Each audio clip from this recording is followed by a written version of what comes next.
Hello everyone. तो कैसे हैं आप लोग? आशा करते हैं कि सभी लोग मस्त होंगे।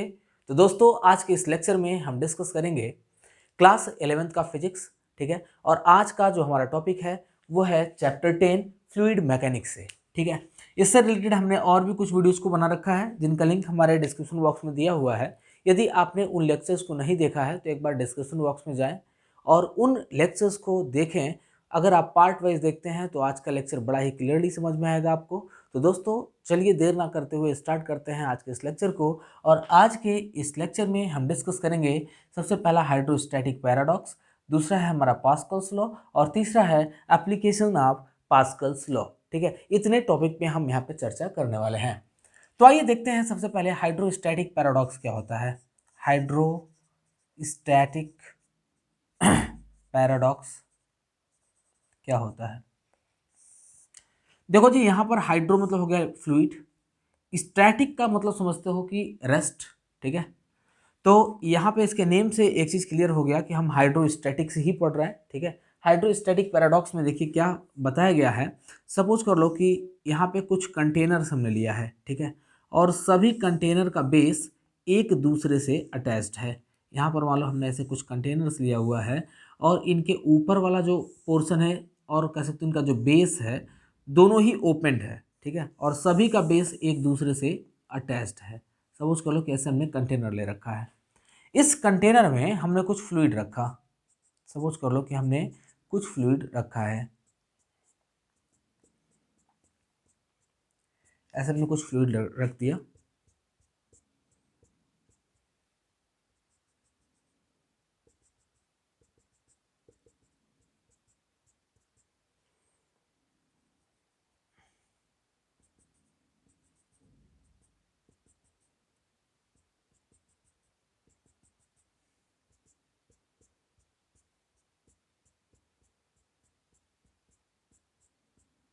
ऐसे हमने कुछ फ्लूइड रख दिया। ठीक है ना। अब देखो, यदि इन फ्लूइड का हाइट हर जगह एक बराबर है तो इनसे लगने वाला जो प्रेशर होगा वह भी हर जगह एक समान होगा। ठीक है, क्योंकि जो प्रेशर है, प्रेशर ना तो अमाउंट ऑफ फ्लूइड पे डिपेंड करेगा और ना ही शेप ऑफ कंटेनर पे डिपेंड करेगा। वो सिर्फ और सिर्फ हाइट पर डिपेंड करता है। जैसे कि आपने पिछले वीडियो में पढ़ा था, डेल्टा पी की जो वैल्यू आई थी, यानी कि कह सकते हो P2 माइनस P1 जो आया था हमारा, इसका वैल्यू था रो जी एच आया था। ठीक है ना, रो जी एच आया था। रो क्या है? इसकी डेंसिटी थी। जी है एक्सेलरेशन ड्यू टू ग्रेविटी और एच क्या था? हाइट, या कह सकते हो कि जितने डेप्थ तक वाटर होगा वो डेप्थ। ठीक है ना, उसको हमने एच माना था। तो सपोज कर लो कि इसका हाइट एच है, यहाँ पर भी जो वाटर का लेवल है एच हाइट तक है और यहाँ पर भी वाटर का हाइट एच हाइट तक है वाटर का लेवल। तो कह सकते हो कि इनके द्वारा जो प्रेशर लगेंगे नीचे की तरफ वो हर जगह एक समान होंगे। ठीक है, या फिर सिंपली तुम समझ सकते हो कि अगर हम इसमें लिक्विड फिल भी करते हैं इस पूरे कंटेनर में तो हर जगह लिक्विड का हाइट एक समान होगा। ये भी चीज़ ध्यान में रखिएगा। अगर सपोज कर लो कि मैं यहाँ से लिक्विड फिल कर रहा हूँ और ये पूरा ओपन है, तो ऐसा नहीं है कि ये पूरा भर जाएगा और बाकी सब खाली रह जाएंगे। ठीक है, जितना भी फ्लूइड आप इसमें फिल करेंगे तो सभी में जो हाइट होगा या जो लेवल ऑफ वाटर होगा वो हर जगह एक समान होगा। ठीक है, तो ये रहा हमारा हाइड्रोस्टैटिक पैराडॉक्स। ठीक है, और हाइड्रोस्टैटिक पैराडॉक्स का देखो हम अपने एवरीडे लाइफ में बहुत जगह पे इसका इस्तेमाल किए करते हैं। ठीक है, जनरली आपने देखा होगा कि जो हम लोगों के टैप वाटर का जो टंकी होता है, ठीक है, टैंक होता है पानी का, कुछ ऐसा होता है, आपने देखा होगा, ऐसा कुछ शेप का होता है। ठीक है, ऐसा होता है। ठीक, और आपने एक चीज़ और नोटिस किया होगा कि जहाँ से पानी का ओपनिंग होता है, मतलब जहाँ से नीचे बाहर की तरफ जहाँ से निकलता है, इसके जस्ट किनारे यहाँ पे एक पाइप लगा होता है ऐसे ऊपर की तरफ, और इस पाइप का जो हाइट है वो टैंक से ज़्यादा रखा जाता है। ठीक है, और यहाँ पर ऐसे ओपनिंग होता है, कह सकते हो कुछ इस वे में ऐसे ओपनिंग होता है। ठीक, तो आपने देखा कि यहाँ पर इस पाइप का जो हाइट है वो इस टैंक से ज़्यादा रखा जाता है। ऐसा क्यों? अच्छा, और इसकी ज़रूरत क्यों पड़ती है पहले ये बताता हूँ तुम्हें। क्योंकि जो भी यहाँ से फ्लूइड निकलेगा बाहर की तरफ, इस फ्लूइड पे एक प्रेशर बनाने का काम करेगा, यानी कि जो एटमॉस्फेरिक प्रेशर है उस एटमॉस्फेरिक प्रेशर के कारण इस फ्लूइड पे एक दबाव बनेगा और ये फ्लूइड बाहर की तरफ निकलता है। अगर ये ओपनिंग नहीं दिया गया रहता तो कह सकते हो कि इधर से प्रेशर, कोई भी प्रेशर एग्जर्ट नहीं होता, और जब प्रेशर एग्जर्ट नहीं होगा तो ये पानी बाहर नहीं निकलता, ठीक है। लेकिन इसका हाइट इस टैंक से ज़्यादा क्यों रखते हैं, क्योंकि अकॉर्डिंग टू हाइड्रोस्टैटिक पैराडॉक्स हम जानते हैं कि जिस लेवल तक पानी इसमें होगा उसी लेवल तक पानी इसमें भी होगा। तो अगर इसका लेवल हम टैंक से कम कर देते तो कह सकते हो कि यहाँ से पानी निकलना शुरू हो जाता, ठीक है। इसलिए इसका जो लेवल है वो हमेशा टैंक से ऊपर रखा जाता है, ठीक है। तो आपने हाइड्रोस्टैटिक पैराडॉक्स तो समझ लिया होगा। आइए अब पास्कल्स लॉ को डिस्कस करते हैं, और पास्कल्स लॉ को डिस्कस करने के लिए मुझे एक फिगर मिटाना पड़ेगा, क्योंकि इसके लिए एक दूसरा फिगर बनाना है, और साथ ही साथ हमें डेरिवेशन भी कराना है।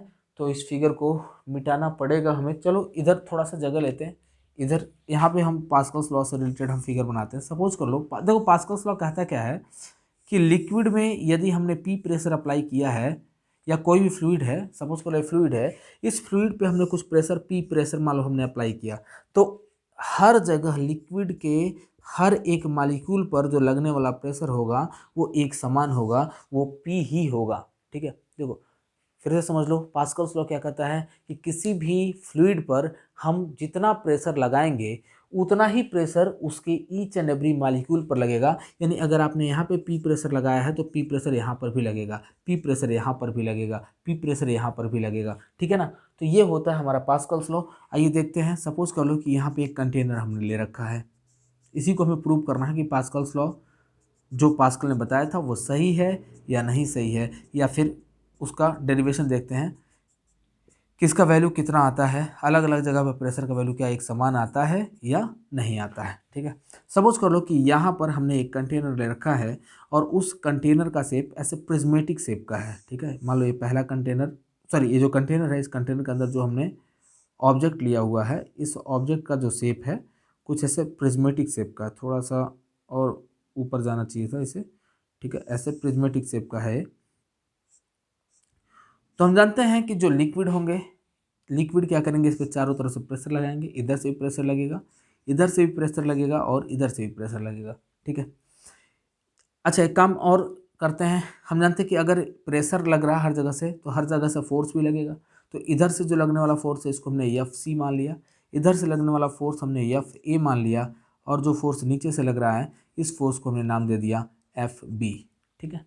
ये हो गया F A, this is F B, और ये क्या मिल गया आपको, एफ सी मिल गया, ठीक है।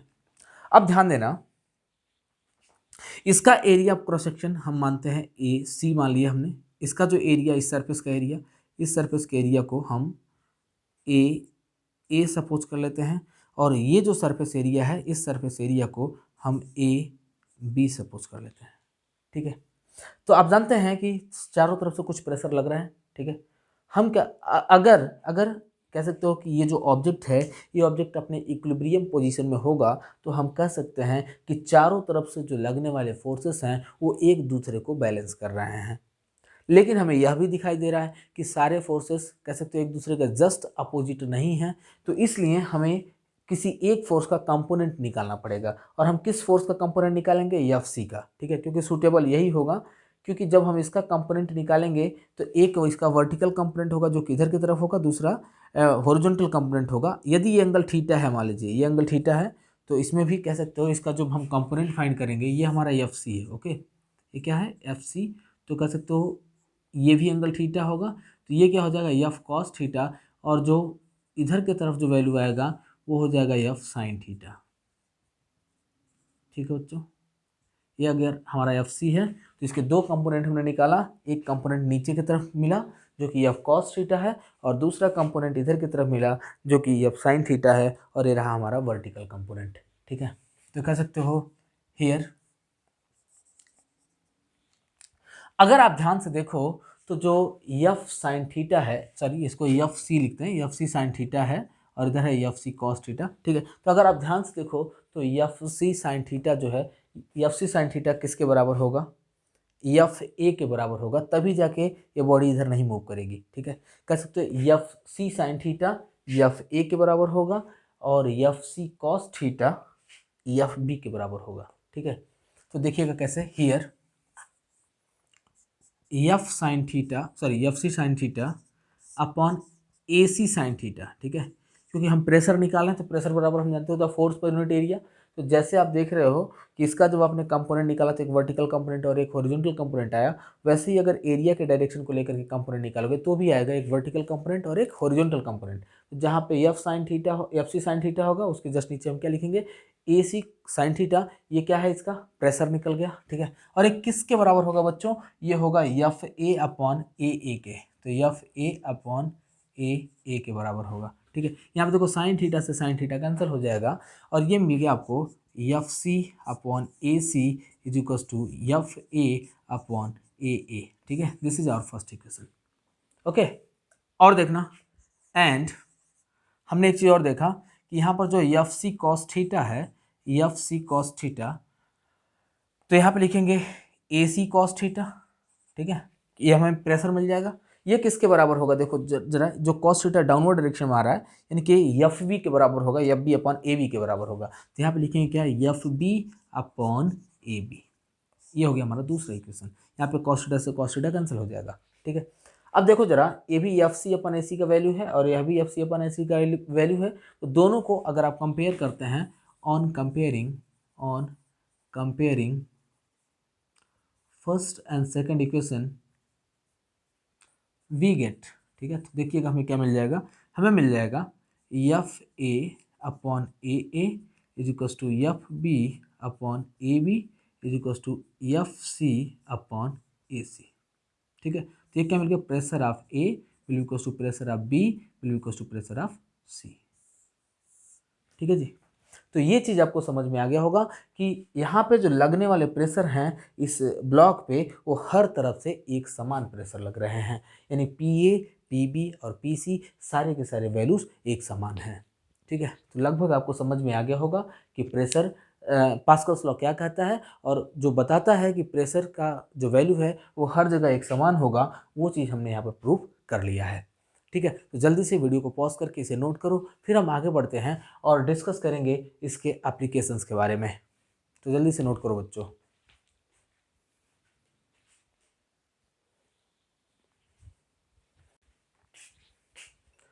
सो गाइस, अब हम डिस्कस करेंगे पास्कल्स लॉ के एप्लीकेशंस के बारे में, ठीक है। पास्कल लॉ में आपने पढ़ा कि जो भी फ्लूइड होता है, फ्लूइड में अगर किसी भी ऑब्जेक्ट को हम इमर्स करते हैं तो उस ऑब्जेक्ट पे चारों तरफ से लगने वाले प्रेशर एक समान होते हैं, ठीक है।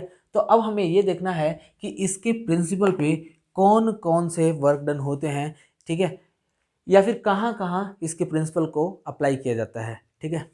तो देखिएगा, इसका प्रिंसिपल सबसे पहला तो हाइड्रोलिक लिफ्ट में अप्लाई किया जाता है। आप जानते हैं कि जितने भी हाइड्रोलिक लिफ्ट होते हैं वहाँ पर पास्कल्स लॉ को अप्लाई किया जाता है। देखो कैसे अप्लाई किया जाता है उस चीज़ को मैं यहाँ पे बताता हूँ आपको, और इससे रिलेटेड एक छोटा सा डेरिवेशन भी कराऊंगा, ठीक है। जैसे सपोज कर लो कि यहाँ पर एक हाइड्रोलिक लिफ्ट लिया गया है। इस हाइड्रोलिक लिफ्ट के एक क्रॉस सेक्शनल एरिया को, वन क्रॉस सेक्शनल एरिया को कम रखा जाता है। जैसे हमने इस क्रॉस सेक्शनल एरिया को बहुत ही कम ले लिया है, ठीक है। इसमें हमने मान लो फ्लूइड को ऐसे फिल कर दिया, ऐसे इसमें कुछ फ्लूइड को ऐसे फिल कर दिया है, ओके।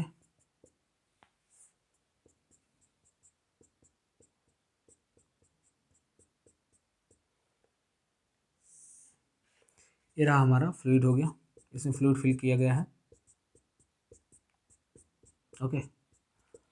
इसका जो एरिया है, इस एरिया क्रॉस सेक्शन को हमने स्मॉल ए नाम दे दिया है, और सपोज कर लो कि यहाँ से हम कुछ small F amount of pressure sorry force apply कर रहे हैं, और जो दूसरा इसका एंड है, या कह सकते हो ये जो ब्रॉडर पोर्शन जो है, इस ब्रॉडर पोर्शन से हम लोग लोड को रख देते हैं इसके ऊपर, ठीक है। कोई भी लोड, जैसे आपने देखा होगा कार वगैरह धुलाई किया जाता है तो वहाँ पर आपने इस चीज़ को देखा होगा कि कैसे हाइड्रोलिक लिफ्ट की मदद से कार को ऊपर उठाते हैं, ठीक है।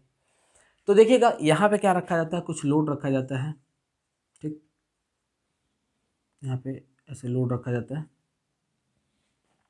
तो अब देखो क्या है कि जब हम स्मॉल एफ फोर्स यहाँ पे अप्लाई करेंगे तो कह सकते हैं यहाँ पे कुछ प्रेशर पी आएगा, और हम जानते हैं कि जितना प्रेशर पी यहाँ पर आएगा वही प्रेशर इस पर भी वर्क करेगा। मानते हैं कि इसका मास m है इस लोड का, ठीक है। तो हम कह सकते हैं क्या कि जितना प्रेशर यहाँ से हम सप्लाई दे रहे हैं उतना ही प्रेशर इधर भी लगेगा, ठीक है। चूँकि यहाँ पे एरिया ऑफ क्रॉस सेक्शन ज़्यादा है, और जब एरिया ऑफ क्रॉस सेक्शन ज़्यादा होगा, हम जानते हैं कि जो प्रेशर होता है, प्रेशर एरिया के इन्वर्सली प्रोपोर्शनल होता है। ऐसा हमने प्रीवियस वीडियो में बताया है। अगर आपने प्रीवियस वीडियो को नहीं देखा है तो एक बार उसे ज़रूर देख लें, तो आपको इसे समझने में काफ़ी मदद मिल जाएगी। तो हमने यहाँ पे देखा कि जो प्रेशर होता है, प्रेशर एरिया क्रॉस सेक्शन के इन्वर्सली प्रोपोर्शनल होगा, यानी कि यहाँ पे एरिया ज़्यादा है मीन्स प्रेशर कम हो जाएगा।